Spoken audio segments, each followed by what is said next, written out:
Hi, I'm Jonathan Small, the Fiscal Policy Director for the Oklahoma Council of Public Affairs, and we're excited this week to have a good friend of ours, Dinesh D'Souza. Dinesh, one of the things that we wanted to talk about is your documentary, 2016. Just briefly, what was your goal behind that film? I felt there was a lot about Obama that was not known, and that many of his actions were a little bit odd and needed a framework to put them into to make them understandable. What's Obama's underlying compass or ideology? And I think to do that, I felt we needed to dig into Obama's past to help tell his story. So 2016 was the sort of untold story of Obama, not just told for the sake of biography, but for the sake of illuminating how he thinks.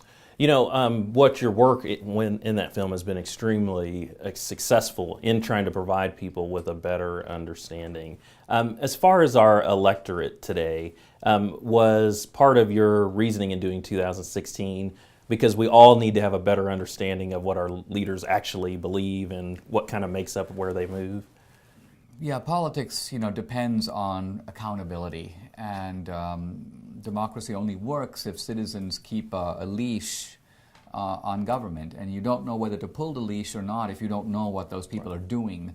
So a movie is a way of getting a message out to a pretty big audience. Right. I mean, my books, for example, sell tens, maybe 100,000 copies, but 2016 was seen by 4 million people. Right. So it gives you a chance to get your message out much more broadly, but you have to do it in an entertaining way. Right.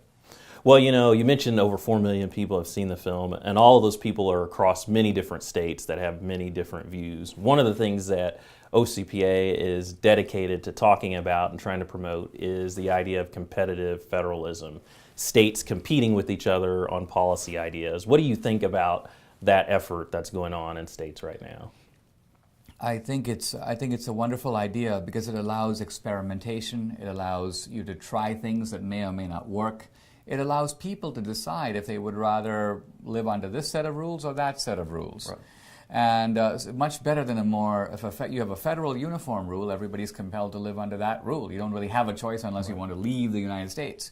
So I think the principle, I would almost call it principle of subsidiarity. Right. You make decisions at the most local level possible, and then only out of necessity you make them at the federal level.